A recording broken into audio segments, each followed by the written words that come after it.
Jadi dia terus ya.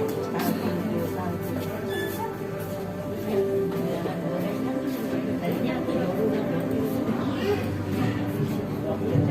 Selamat pagi, ada haleluya? Ada haleluya umat Tuhan? Tadi jam 7 kita cek sound, sudah banyak jemaat yang hadir.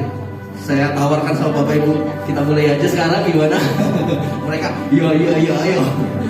Saya percaya jemaat yang hadir siap memuliakan nama Tuhan, amin. Haleluya.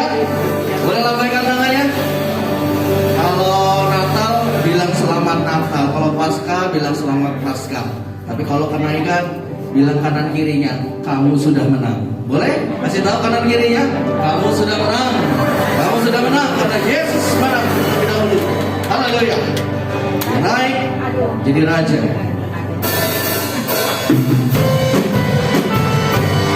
Mari kita siapkan hati kita.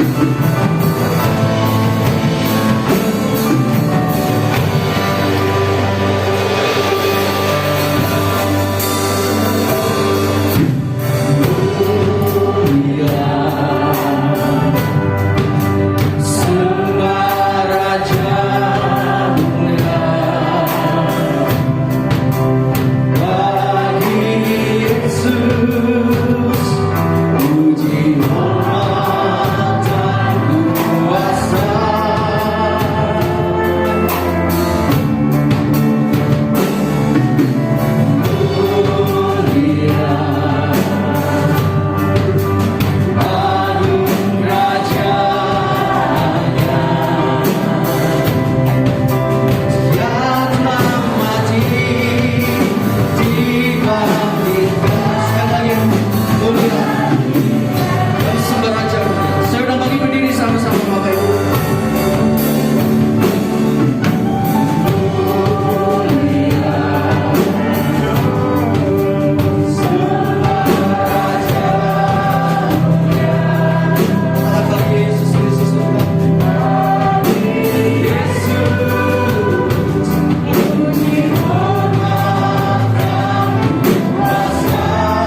pagi ini Tuhan. Kami umat-umat-Mu datang sujud menghampiri Engkau. Kami bangga karena Engkau yang sudah mati untuk kami, dan Engkau bangkit pada hari yang ketiga Tuhan. Dan saat ini Bapa, kami kembali diingatkan bahwa Engkau telah kembali. Engkau naik ke tempat yang maha tinggi, menyediakan tempat bagi kami Tuhan. Sebab Tuhan, kami pagi hari ini kami mau menyembah Engkau, memuji Engkau, karena Engkau Allah kami, Allah yang hidup, Allah yang berkuasa, Allah yang hadir di tengah-tengah ibadah kami pagi ini. Kami akan mulaikan ibadah kami Tuhan.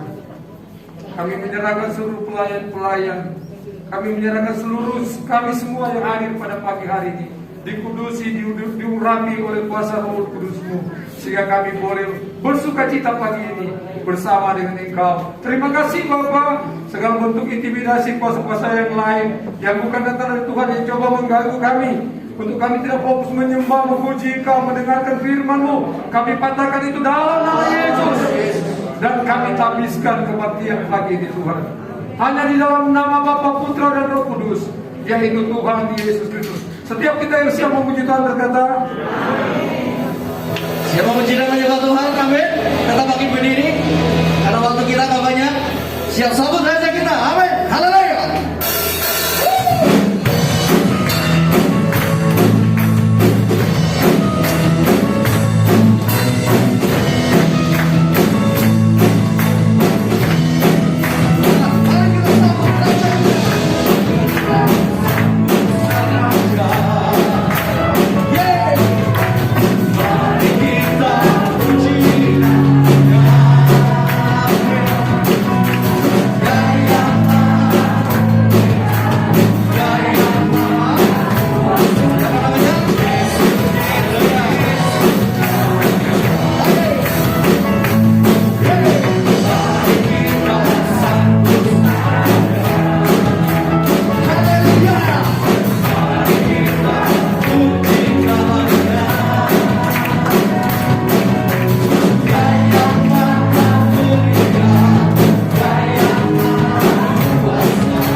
tidak semeriah Natal. Momen kenaikan mungkin tidak seheboh Paskah, semoga Paskah, tetapi maknanya tidak juga kalah. Amin. Karena ada Yesus yang menang buat saya dan saudara. Luar biasa. Haleluya. Merayakan keajaiban Tuhan. Amin. Kasih tepuk tangan balik sekali lagi bagi raja kita. Keajaiban Tuhan. Yeay. Tepuk tangan di atas ke bawah. Hormatan kita.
Puji Tuhan.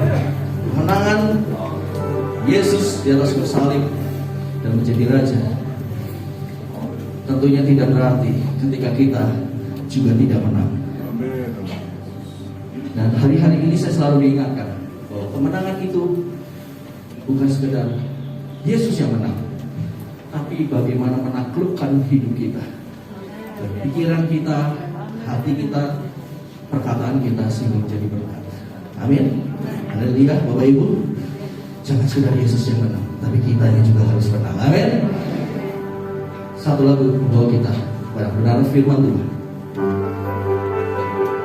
Sama-sama belajar lagi.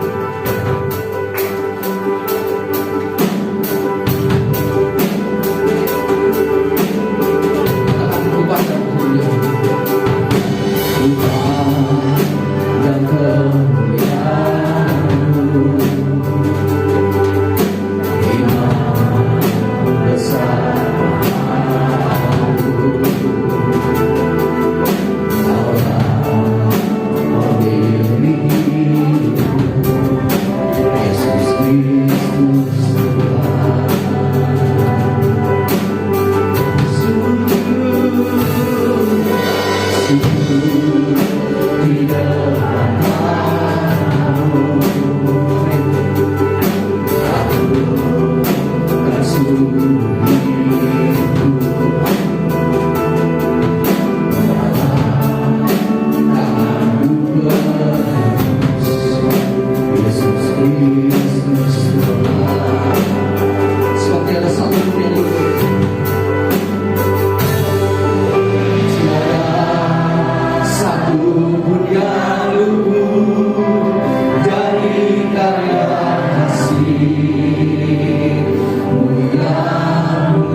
yang gagal semuanya tergenapi.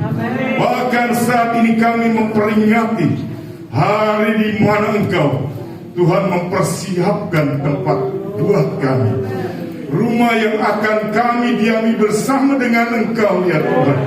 Sementara mungkin Engkau meninggalkan kami, tapi Roh-Mu ya Tuhan tinggal bersama kami Tuhan, agar kami terus meniti jalan yang Kau sampaikan untuk kami lalui.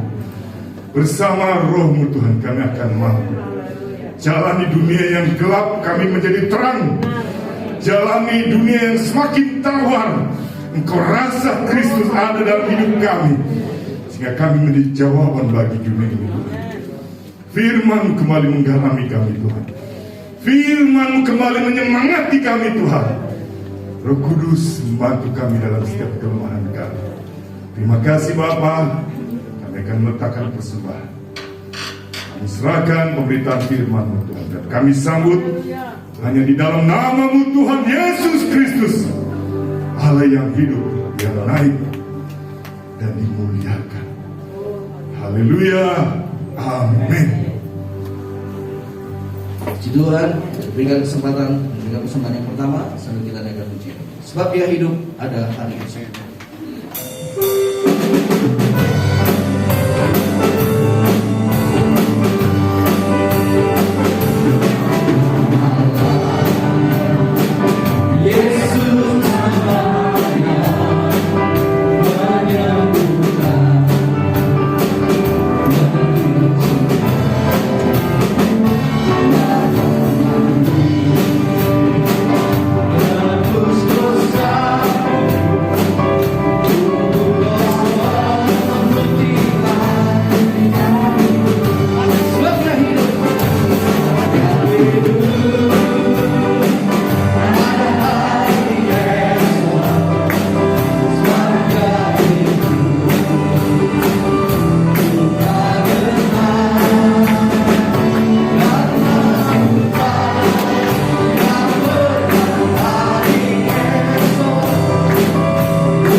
Puji Tuhan. Haleluya. Puji Tuhan. Haleluya, puji Tuhan. Beri kemuliaan untuk Tuhan Yesus. Sekali lagi terus. Beri kemuliaan Tuhan Yesus. Haleluya. Amin, amin, amin. Ketika hati kita bergelori, memuliakan Tuhan, ada sukacita untuk memuji Tuhan, saya percaya ketakutan, kebimbangan, intimidasi dilalukan oleh Allah sendiri. Kenapa? Ada Roh Kudus yang ada bersama dengan kita. Saya menyampaikan selamat kita beribadah di hari kenaikan Kristus ini. Mari tidak terlambat saja saya buka firman Tuhan. Kita buka di dalam Kisah Para Rasul pasal pertama ayat 6. Kita baca ayat-ayat ini, ayat 6 sampai ayat yang ke-11. Kita bangkit berdiri, kita baca ayat ini bergantian. Yang pria genap, ganjil kaum Hawa. Kita baca bersama-sama. Yang sudah menemukan katakan amin. Dua, yang pria dulu. 2, 3. Yesus terangkat ke surga. 2, 3. Maka bertanyalah mereka berkumpul di situ. Tuhan, maukah Engkau pada masa ini memulihkan kerajaan bagi Israel? Jawabnya, Engkau tidak perlu mengetahui masa dan waktu yang ditetapkan atas diri menurut kuasanya. Ayat 8, 2, 3. Tetapi kamu menerima kuasa kalau turun ke atas kamu, dan kamu akan menjadi saksi di Yerusalem dan di seluruh Yudea dan Samaria dan sampai ke ujung bumi.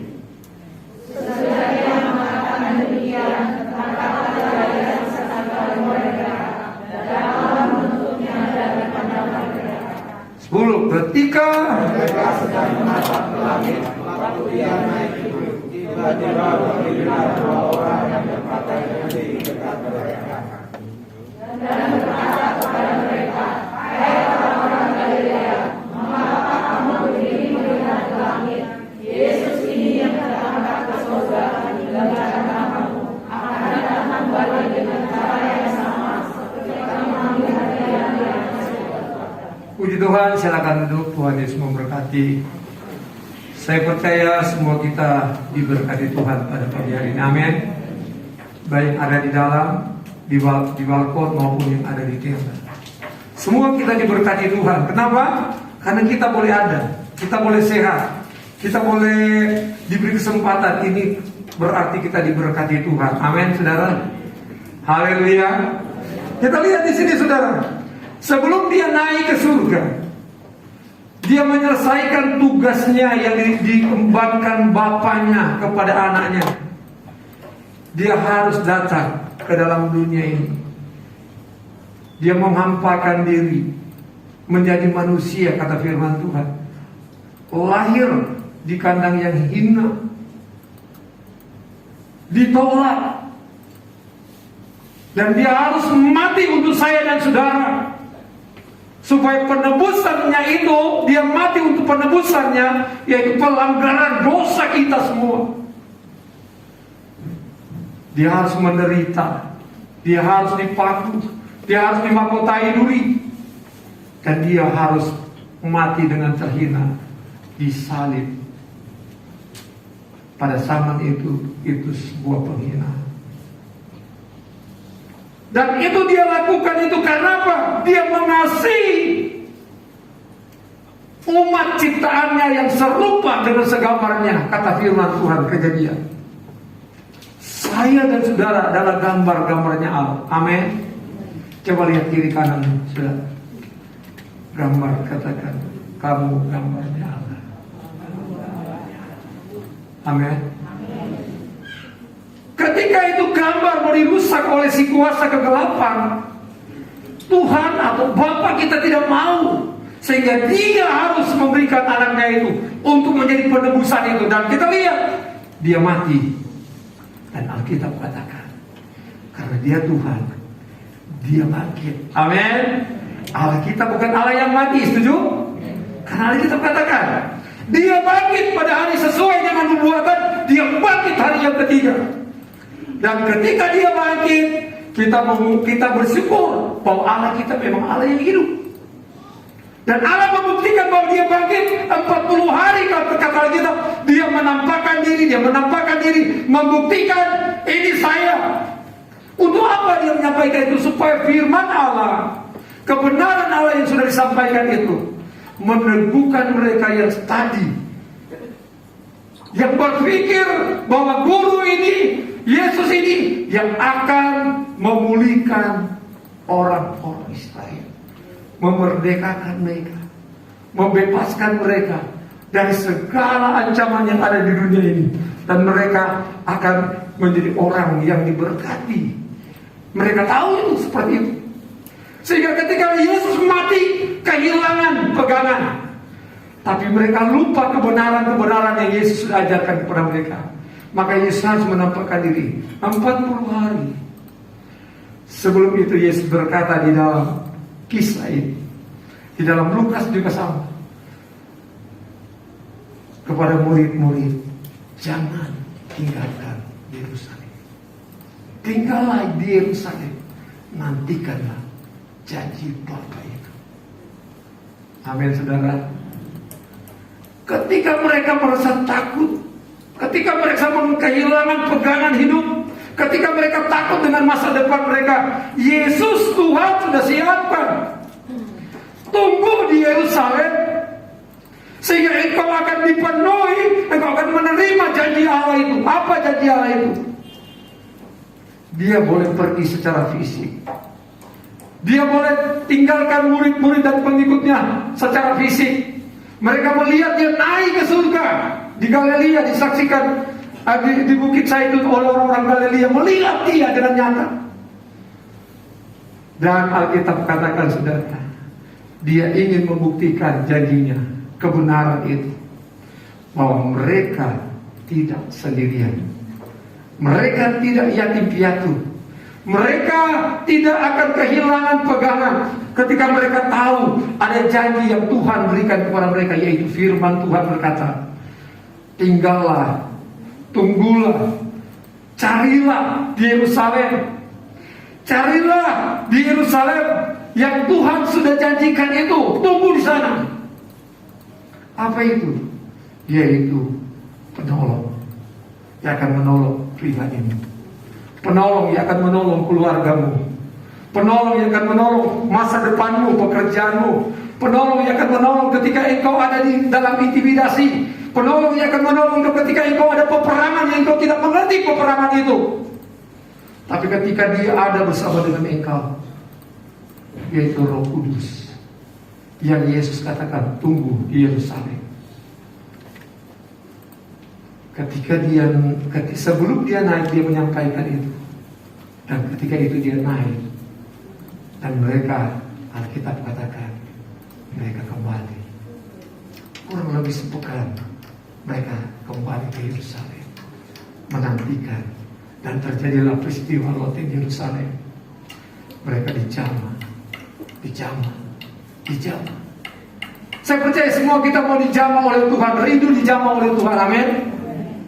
Karena hanya Roh Kuduslah, hanya kebenaran dan Roh Kuduslah yang akan memampukan engkau mampu berjalan di tengah-tengah dunia zaman akhir ini. Kenapa, saudara? Kita tidak mengerti apa yang terjadi besok. Kita tidak mengerti dengan keluarga kita apa yang akan terjadi besok. Pekerjaan kita, masa depan kita, Indonesia, bangsa kita tidak tahu. Tapi sebagai orang yang beriman, orang yang memegang kebenaran firman Allah, hidup kita diatur oleh Tuhan.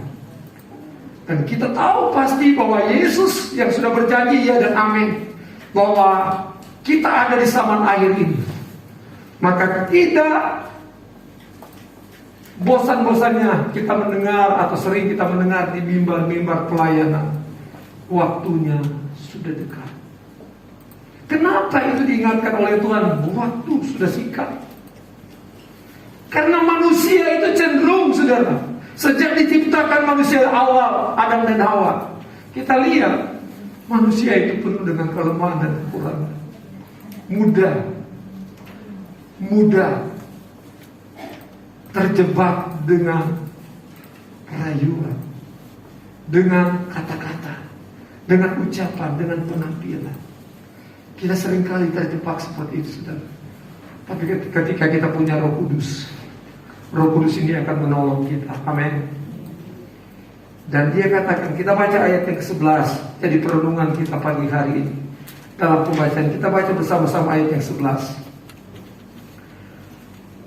Ayat yang 11 dia berkata begini, saudara. Kita baca bersama-sama 2, 3. Dan berkata kepada mereka, hai orang-orang Galilea, mengapa kamu berdiri melihat ke langit? Yesus ini yang akan datang kembali dengan cara yang sama seperti kamu lihat dia naik ke surga. Saudara, dua pesuruh Allah, malaikat Allah datang. Ketika mereka menjadi bingung, menjadi pikiran mereka mungkin banyak hal yang telah terpikirkan ketika Yesus tinggalkan mereka. Gimana yang kita harapkan dia mau jadi pemimpin kita, yang membebaskan kita. Tapi sekarang dia pergi. Ada banyak tentu pikiran-pikiran yang membuat mereka. Dan kenapa kita tulis saya orang Galilea? Ada apa dengan Galilea? Ternyata Galilea ini saudara keturunan Yahudi. Dan di Galilea ini juga kita tahu bagaimana Petrus, Yohanes, Andreas, Yakobus, Allah panggil dia, ikutlah aku jadi penjala manusia. Ini bukan kebetulan.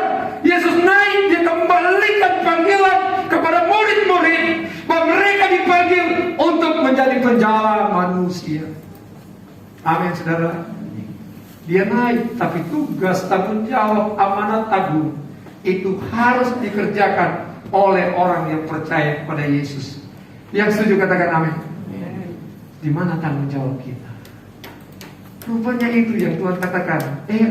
Malaikat katakan, ingatkan mereka. Orang Galilea, mengapa kamu berdiri melihat ke langit? Begong, kebingungan. Yesus sudah bilang memang dia naik. Kenapa harus kamu bingung? Seperti ini yang kamu lihat dia naik, dia akan datang juga seperti itu. Amin. Amin. Doa tadi oleh pendoa firman Tuhan tadi. Dia telah tebus kita. Dia telah mati untuk kita. Dia bangkit. Dia naik, menyediakan tempat. Dan ketika tempat itu sudah selesai, secara universal dia akan datang. Dan dia datang dilihat oleh setiap mata. Dulu saya berpikir waktu zaman SMA, saudara, gimana orang bisa lihat Yesus ya? Seluruh dunia bisa menyaksikan. Ini logika gak bisa terima, saudara. Kenapa? Karena memang teknologi saat itu gak memungkinkan. Sekarang teknologi bisa, saudara. Amin. Sekarang kita belum tahu bagaimana teknologi bisa kita lihat itu. Dulu kita nggak bisa ngerti bagaimana kita bisa video call kan. Bahkan kita berpikir paling cuma 1-2 orang. Sekarang bisa dengan grup atau dan lain sebagainya. Kita bisa meeting, Zoom meeting, kita bisa rapat dengan cara itu. Dan mungkin saat itu memang benar. Tuhan bisa ubahkan semua ketika semua engkau pegang, tiba-tiba memang semua media bisa menyaksikan itu. Sehingga dikatakan semua mata akan menyaksikan kedatangan dia. Sudah percaya itu? Kalau sudah percaya, ya sudah. Tapi ini kata firman. Tapi kan di Galilea, di saat bukit Zaitun. Tapi yang kita katakan seperti itulah. Dia naik disaksikan banyak mata, dia akan kembali untuk menjemput orang yang percaya kepada dia, menjemput ciptaannya yang akan pada akhirnya akan terpisah dengan sendirinya. Yang mana di sebelah kiri, mana sebelah kanan. Saya percaya kita mau ada di sebelah kanan. Ala domba-domba yang bertumbuh dewasa. Dan tadi Galilea diingatkan oleh Yesus. Orang-orang Galilea, kenapa kamu melihat? Apa yang kamu khawatirkan? Di Galilea lah mujizat itu terjadi. Di Galilea lah Yesus menjadikan kamu penjala-penjala manusia. dari penjala ikan yang hidup, engkau menjadi penjala yang mati, rohani yang mati, yang perlu diselamatkan, yang perlu dihidupkan, yaitu saya dan saudara. Supaya ketika disampaikan kebenaran itu, barang siapa yang percaya kepadanya, mereka harus memberi diri dibaptis di dalam nama Bapa, Putra, dan Roh Kudus. Dan bukan berhenti, ajarkanlah mereka untuk setia lakukan firman. Yang setuju katakan amin. Boleh berikan kemuliaan untuk Tuhan Yesus. Kita lihat saudara, Galilea rupanya diingatkan. Peristiwa Yesus ada di danau Galilea. Panggil murid-murid itu. Mereka harus tinggalkan zona nyaman mereka. Mereka harus tinggalkan kebiasaan-kebiasaan mereka. Mereka harus tinggalkan keluarga mereka. Sebuah keputusan yang sangat berat. Ikut aku. Yesus bilang, saat ini ikut aku. Sebuah keputusan yang harus diambil ketika ketemu Yesus. Dan Yesus mau setiap orang yang percaya kepadanya, dia harus menjadi pembawa berita keselamatan. Sudahkah saya dan saudara membawa berita keselamatan? Sebuah kata yang indah, kalimat yang indah yang disampaikan oleh W.L. tadi. Yesus bangkit. Dia naik ke surga. Sebuah kemenangan. Tapi dia katakan, kita perlu ingat, kita taklukkan diri kita. Dosa kita, sikap kita, pikiran kita, kehendak kita yang tidak sejalan dengan firman Tuhan, taklukkan itu. Artinya kita tunduk kepada kebenaran Allah, maka kita akan dipimpin oleh Roh Kudus. Kita akan dipimpin dalam perkenanan Allah, dan kita akan menjadi berkat. Kemanapun kita pergi, kita akan menjadi berkat. Amin, saudara. Amin. Haleluya. Kita harus jadi berkat. Kita nggak bisa jawab, saudara. Tapi puji Tuhan, di Jemaat Bethlehem berapa kali ini saya lihat ada beberapa jemaat yang peduli. Itu namanya peduli kasih. Bahkan saya sampai ditelepon, Om, mau ke Kerawang ya? Iya tante. Kenapa? Bawa mie dan mihun. Bawa mie. Bagi-bagi ke pendeta dan anak-anak Tuhan yang membutuhkan. Ya saya bawa, saudara. Nak nyangka mobil saya penuh di belakang, saudara. Aduh, nanti orangnya gimana ya? Yang sudah diatur. Tapi ternyata sukacita mereka bisa terima. Itu menunjukkan bahwa kita Bethlehem itu juga bagian yang sudah menunjukkan kepedulian. Amin. Kita banyak menerima minyak goreng pada saat tidak ada minyak goreng. Amin. Kita bersyukur ada Tuhan yang peduli, dan kita doakan mereka. Bahkan tanya lagi, oh masih ada? Berikut ada gelombang yang lain dari orang yang lain jual minyak goreng yang harga standar 14.000. Ternyata cuma sekali, setelah itu bermasalah, saudara. Bahkan goncang karena ada permainan rupanya. Ada teman saya yang sedang di bidang itu, sudah dikatakan salah satu direkturnya kena dengan minyak goreng sehingga mereka goyah. Sehingga dia harus disuruh ke beberapa kota. Ini setiap minggu dia berpindah. Akibat itu sudah terjadi kegoncangan. Karena itu permainan kan. Memang ini seringkali ketika kita nggak mampu kuasai, ini akan kejahatan. Akan kejahatan. Tapi kalau kita mampu seperti tadi kata, kita menaklukkan itu kepada Tuhan, taklukkan segala apa yang menjadi prioritas diri kita, maka Yesus, Roh Kudus itu akan mampu menolong kita. Amin. Kita lihat, saudara. Di sini kita katakan, saya katakan tadi, kenapa Galilea mengingatkan mereka kepada panggilan Tuhan. Tinggalkan semua dan ikut Yesus untuk memberitakan Injil. Pagi ini mari kita renungkan ini. Kita bagian panggilan itu. Sudahkah engkau menjadi berkat, sudah menjadi alatnya Tuhan untuk memberitakan kasih karunia Tuhan. Bukan untuk diri kita sendiri, tapi orang lain, keluarga kita, tetangga kita, dimanapun kita berada. Jadi untuk apa Yesus naik ke surga? Kita lihat poin yang pertama. Efesus 4 ayat 8 dia berkata, next. Itulah sebabnya kata segala ia naik ke tempat tinggi, ia membawa tawanan-tawanan, ia memberikan pemberian-pemberian kepada manusia. Tawanan-tawanan di sini, saudara, bicara tentang menawan atau membawa tawanan perang. Kita itu tawanannya Kristus, tawanan iblis. Dia sudah masukkan kita sehingga kita harus dihukum mati, kata firman Tuhan. Tapi kasih karunia Tuhan, anugerah Tuhan, Dia boleh menebus kita, saya dan saudara, sehingga oleh darahnya yang tertumpah di Golgota, Alkitab katakan dosa kita, pelanggaran kita diampuni. Yang percaya katakan amin. Kita diampuni. Kita tidak layak menerima kasih karunia itu tadinya, saudara. Kita tidak layak, tapi Alkitab katakan kalau kita boleh ada, kita boleh diselamatkan. Ini bukan karena usaha kita, bukan karena perjuangan kita, tapi kasih karunia Tuhan, pemberian Tuhan. Amin. Dia selamatkan kita. Dia akan berikan kita anugerahnya, dan Dia akan bawa kita mendapatkan sebuah tempat, yaitu surga yang Dia sudah siapkan. Yang merindukan surga, mari tetap berjalan di dalam perkenan Tuhan. Hiduplah takut akan Tuhan. Hiduplah di dalam iman dan percaya kepada Yesus, dan limpahkan Roh Kudus memimpin saudara. Kita akan berdoa 10 malam di tempat ini. Mari datanglah, minta kekuatan Roh Kudus memimpin saya dan saudara. Apapun yang terjadi ke depan, ketika ada Roh Kudus, Dia yang akan memampukan kita. Dia akan menolong kita, karena Dia penolong. Amin. Amin. Jadi kita lihat, saudara, kita Yesus naik ke surga karena Dia akan memberikan kita sebuah hadiah. Dia memberikan anugerahnya, keselamatannya bagi saya dan saudara.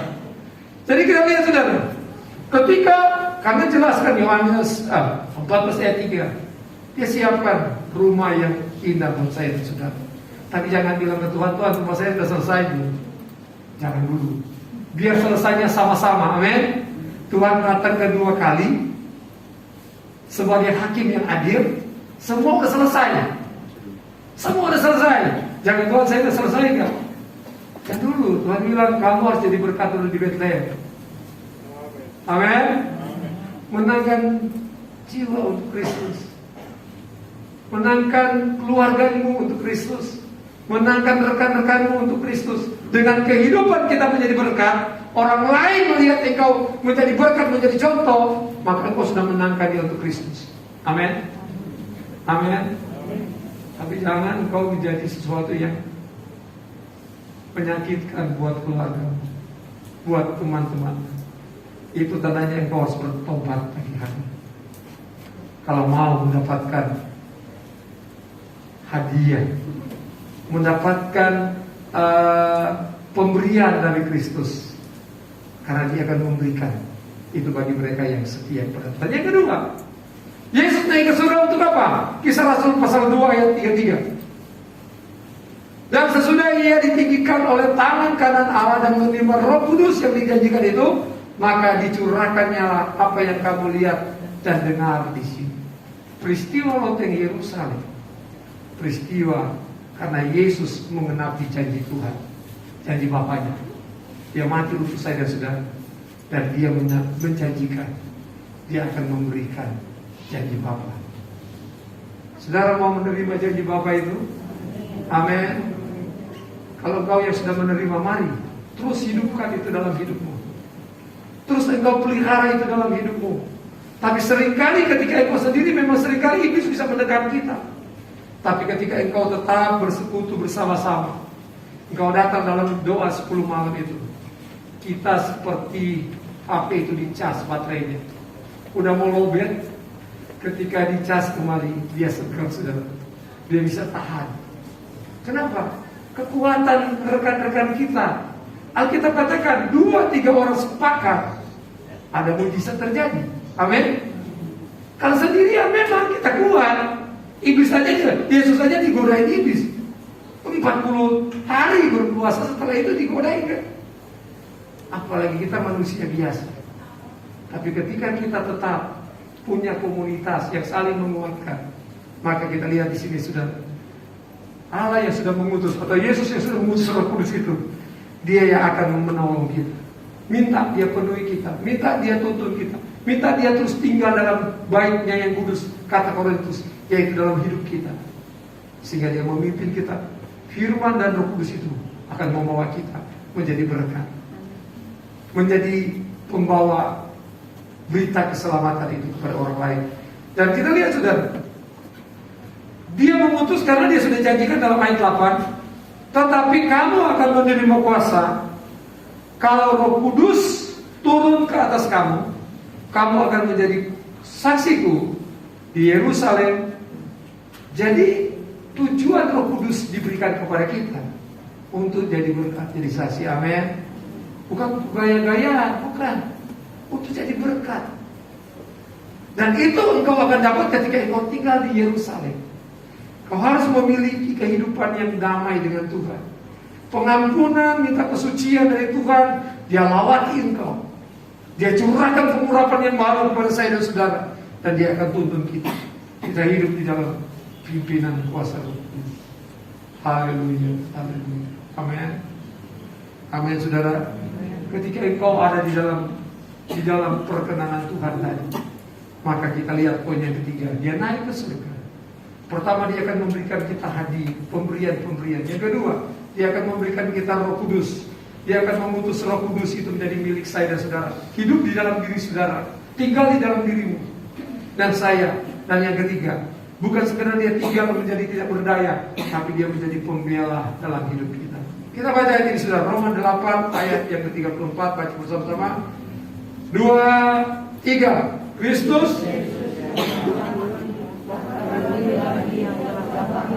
yang juga duduk di sebelah kanan Allah,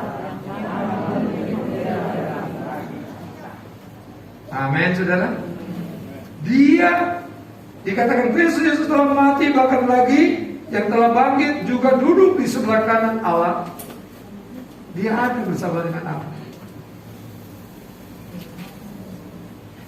Dan dia menjadi pembela saudara. Amin saudara. Tanam itu dalam hidup kita. Boleh terjadi apa-apa di dalam hidup kita. Tantangan, rintangan, halangan. Keputusan mengikut Kristus. Engkau tidak akan salah. Dia tidak akan biarkan engkau. Karena dia sudah memberikan penolong yang lain. Parakletos itu, yaitu Roh Kudus. Penolong yang lain. Dia akan menjadi pembela. Maka firman Tuhan berkata yang saya ingatkan hari Minggu kemarin di dalam Lukas 12. Ketika engkau ada dalam kesulitan apapun, jangan khawatir. Ketika Roh Kudus ada, dia akan membela engkau. Ucapanmu, kata-katamu, itu hikmatnya Allah.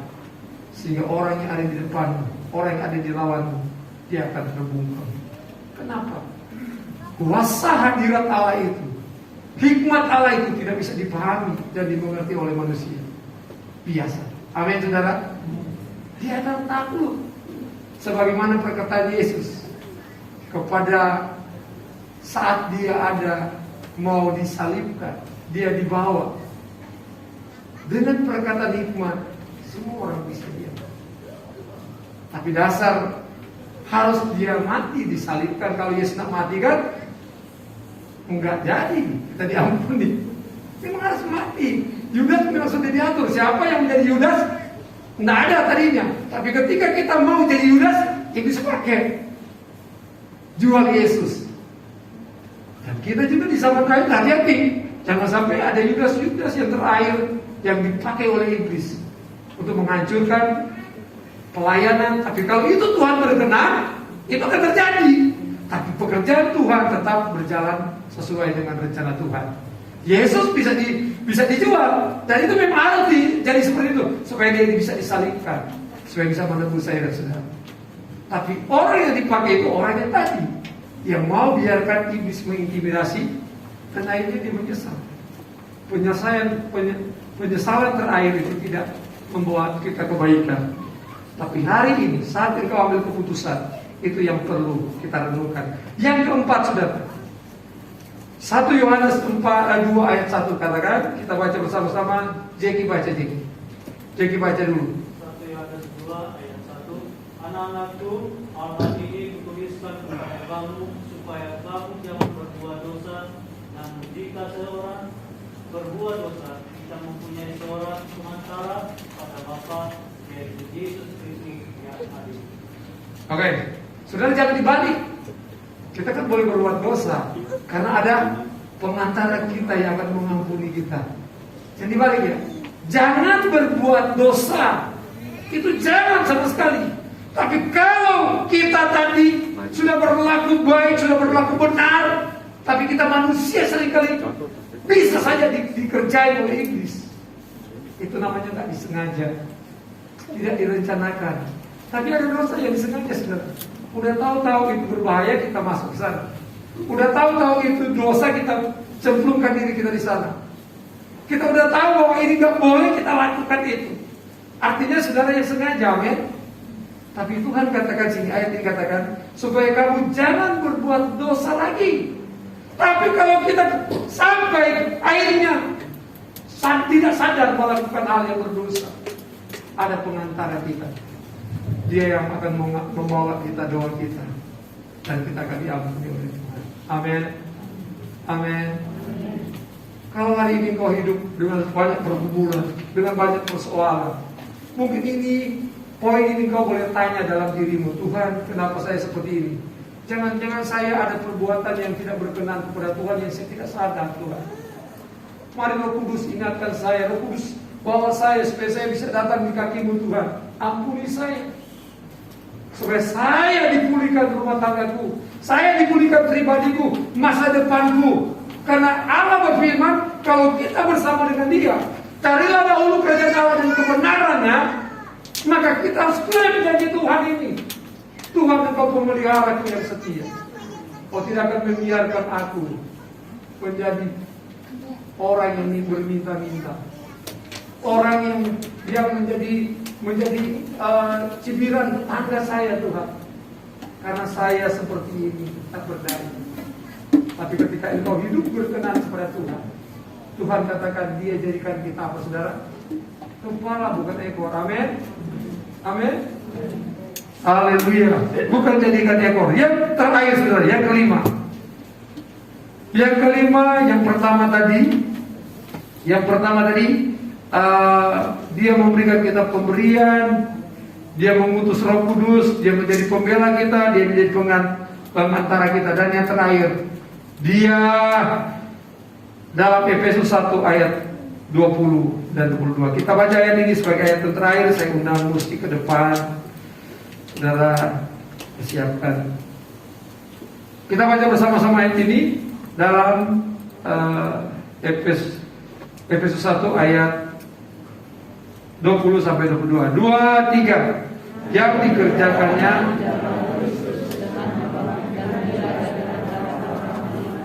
dan mendudukan Dia di sebelah kanan jauh lebih tinggi dari segala pemerintah, penguasa, kekuasaan, dan kerajaan, dan tiap bukan hanya di dunia ini saja, melainkan juga di dunia yang akan datang.